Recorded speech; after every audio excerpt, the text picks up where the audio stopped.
തുകിനയുടെ phone സന്ദേശം വായിച്ച് വിനീഷ ഓടി വിനുവിൻ്റെ അടുക്കലെത്തി.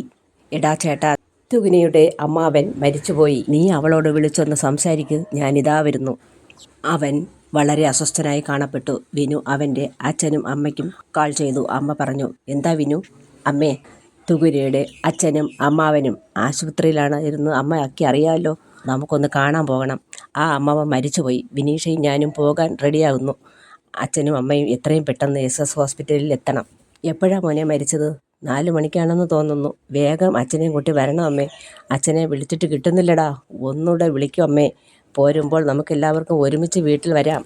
ശരി, അങ്ങനെ ആകട്ടെ. വിനീഷ സങ്കടം വന്നു നിന്നു. എന്താ? വിനു ചോദിച്ചു.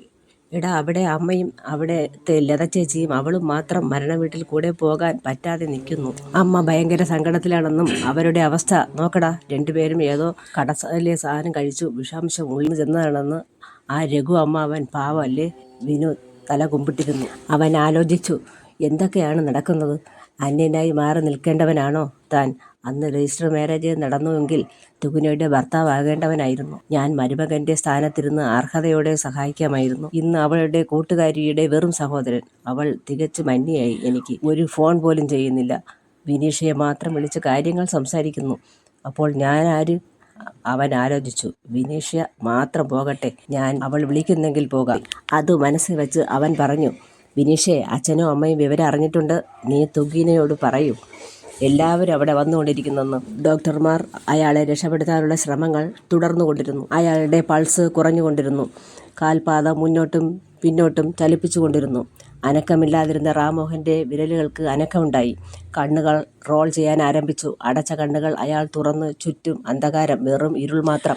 ആരെയും കാണുന്നില്ല. അയ്യോ, ഇവിടെ ആരുമില്ലേ? അയാൾ ഉറക്കെ അലറാൻ ആരംഭിച്ചു. ഉടനെ, തുകിനെ മോളെ, നിങ്ങൾ എവിടെയാണ്? ഡോക്ടർമാർക്ക് സന്തോഷമായി. നേഴ്സ് പുറത്തു വന്ന് ചോദിച്ചു. റാംമോഹൻ സംസാരിച്ചു. തുകിന ആരാ? സുമ. 2 പേര് പറഞ്ഞു. തുകിനയും സുമയും പോരൂ. മീനാക്ഷിയും റാംമോഹനും വിനീഷയും വിനുവും അവിടെ എത്തി. അവരെ കണ്ട് വിനീഷ കൈ ഉയർത്തി.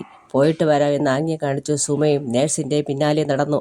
റാംമോഹൻ തുകിനയും സുമയും വന്ന് കണ്ടില്ല. ഇല്ല ഡോക്ടർ, ഇവിടെ ആകെ ഇരുട്ട് മാത്രമേ ഞാൻ കാണുന്നുള്ളൂ. മോളെ, റാംമോഹൻ വിളിച്ചു. സുമേ. 2 പേരും അയാളുടെ 2 കൈകളും പിടുത്തമിട്ടു. നിങ്ങളെ കാണാൻ പറ്റുന്നില്ല. അയ്യോ, ചുറ്റും ഇരുട്ടാണല്ലോ. അയാളുടെ കരച്ചിൽ മുറിയാകെ നിറഞ്ഞ് പുറത്തു വന്നു.